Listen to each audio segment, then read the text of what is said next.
George Parr, you're a senior planner at the Ministry of Defence. I am, yes. Yes. Yes. And you must be very preoccupied at the moment with the possible war against Iraq. We're thrilled. We're thrilled. We're looking forward to it tremendously. Of course, it's what we do, war. Defence is the name, attack is the game. That's our motto down there. Yes. So you must be feverishly making preparations at the moment. Oh, we are, because it's our job to make sure that our soldiers have got the best possible equipment. Yes. And it's fine-tuned to a peak of perfection. And we've been working tremendously hard on that. Last year, for example, we had a huge military exercise. In fact, the biggest deployment of British troops since the Gulf War in the Persian Gulf in Oman. In Oman? Yes. Yes, of course. Yes. This was Operation Swift Sword. That's right, exactly, wasn't it? yes. And did you choose Oman because the terrain and the climate were very similar to Iraq? Yes. That's because it's very close to Iraq, of course, Yes, and it was tremendously useful from that point. And was the operation a success? Tremendous success, yes. We learned an enormous amount. Such as? Well, we learned never to get into one of our helicopters. Our helicopters are, of course, designed for operations in Northern Europe. Of course, yes. And under those conditions, normal European conditions, the rotor blades, things that go around, keep it up, they have a life expectancy of about 500 hours. Now, we found in Oman, in desert conditions, this was somewhat reduced. Reduced to what? 27 hours. Did this come as a surprise? It did to the pilots. Yes.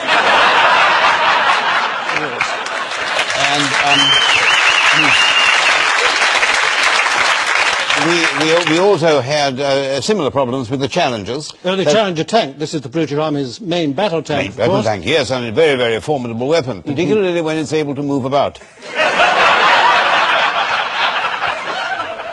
Was it not able to move about in Oman? One of the most interesting things that we discovered out there in Oman was that in the deserts of the Middle East, you can at times get large quantities of sand. I believe you often do. Do you? Yes. Well, certainly our experience supports that theory. And what happens is that the sand, you see, gets into the air filters of the Challenger tanks. It clogs them up. Now, of course, the Challenger tank is designed for operations in Northern Europe. And under those conditions, an air filter would be expected to last about a year. Once again, in the desert, this was slightly reduced. To what? 4 hours. So you couldn't use the tank? No, not for shooting people and moving about. No, it was a small cocktail parties and that sort of thing. But apart from the prevalence of sand, the heat is another thing that you get in the deserts of the Middle East. In fact, some of our older vehicles, the engines got so hot that the only way to keep them running was to turn on the heaters in the cabs full on. But then the drivers got so hot they had to get out every few minutes. Doesn't sound very efficient. Well, no, but you have to remember that these vehicles were designed for operations in Northern Europe. Yes. And of course you had other problems with the armor's assault rifle, rather well-publicised problems with the sand and the dust getting into the mechanism and jamming the gun. Yes. Well, of course there has been some very unfortunate negative publicity about this gun. The AS-80A2 is standard issue British rifle. It's a lethal weapon, particularly to anybody trying to fire it. It is completely reliable, provided you take elementary precautions. If every time you fire it, you take it apart and oil it. Of course, in the middle of the battle, there wouldn't really be time to do that. Oh, you have to find time. You have to find time. It's the boredom, you see. But you see, the soldiers don't like, the desert. It's very, very hot, and the sand, and we found that even the uniforms are too heavy, the tents were too hot, and in Oman, the soldiers' boots melted.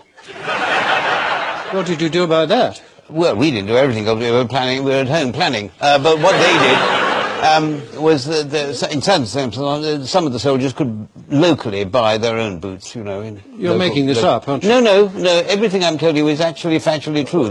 Excuse me, General, but it does seem to me that the British Army seems rather ill-equipped to fight a battle in the Middle East, because your battle communication system, what's that called? The ptarmigan? The ptarmigan. Yeah. Now, that didn't work in Oman, did it? No, that's very misleading to say that. Very misleading. It is true it doesn't work in the desert.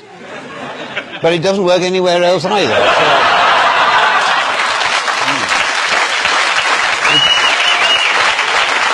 Yes, because I remember that in Kosovo, soldiers were reduced to relying on their own mobile phones to contact other units, Yes, weren't they? yes, they were. Yes, we couldn't do that in Oman because there isn't the coverage. And Well, presumably they wouldn't be in Iraq either. oh, we don't know. We don't know. It is possible that Saddam Hussein, as well as building up his chemical, biological, and nuclear capability, is also developing a mobile phone network. Certainly, it would be useful if one of our tank commanders, it would be very useful if he could get out of his tank, get on his mobile, and say, my tank has seized up, the rotor blades have fallen off the helicopter, the gun has caught fire, my rifle is jammed, and my boots are melting, I await further instructions. And he can send a little picture of himself doing it. That's true.